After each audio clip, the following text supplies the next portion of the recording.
के जो 6 भेद होते हैं, 6 चिन्ह होते हैं, उसी पर आधारित जब समास को आप तोड़िएगा, समास का विग्रह करिएगा, 2 पदों को अलग अलग करिएगा और उस विग्रह करने में, उस समास को तोड़ने में जो आपका संबंध कारक या अपादान कारक या करण कारक या कर्म कारक जो चिन्ह होंगे, उससे आपको पता चल जाएगा कि यह कौन सा समास है।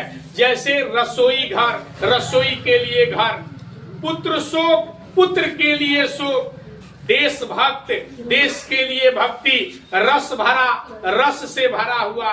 तो ये सब जो कारक, ये सब जो समास हो गए, वह तत्पुरुष समास हो।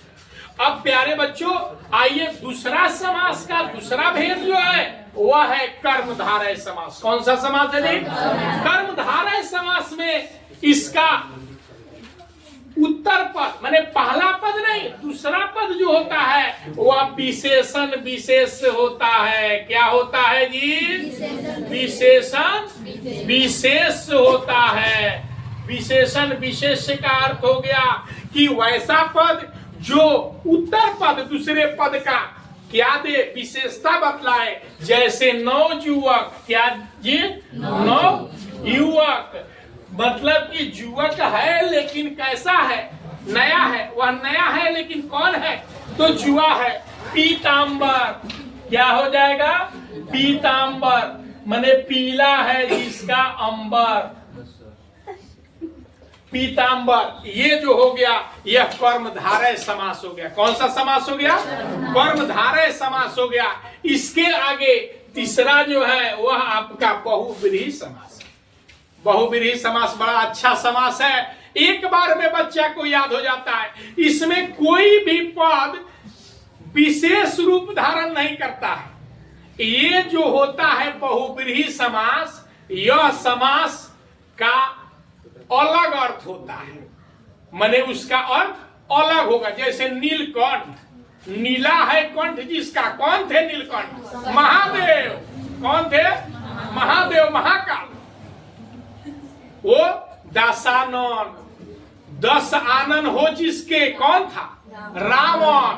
कौन था जी? रावण। तो ये सब जो हो गया वो बहुव्रीहि समास हो गया। इसका तीसरा अर्थ है, क्या है जी? तीसरा अर्थ, अलग अर्थ जो प्रकट करे वही तो है बहुव्रीहि समास। अब हमारे बच्चे को ऐसा लगेगा कि बहुव्रीहि समास में किसी को दिक्कत होगा।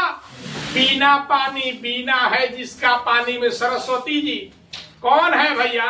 तो सरस्वती मैया का बात हो रहा है। तो बहुव्रीहि समास भी आप लोगों को समझ में आ गया होगा। समास का चौथा भेद, समास का चौथा भेद क्या है जी? द्वंद्व है। द्वंद्व समास के बारे में आप लोग जानते हैं।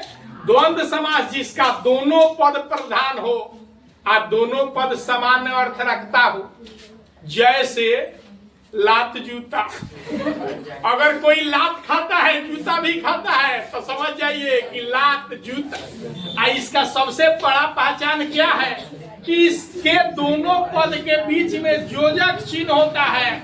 जैसे है, देखिए जरा, माता आ पिता, ए लइकवा सन, बबुआ सन, अरे हई जा हई चिन्हवा देख लिया सन तो पूछ जाइए सन कि द्वंद्व समास है। कौन समास है? द्वंद्व है। जब हई चिन्ह लौकी तो बुझिए लोगन जे द्वंद्व समास है। कौन समास है?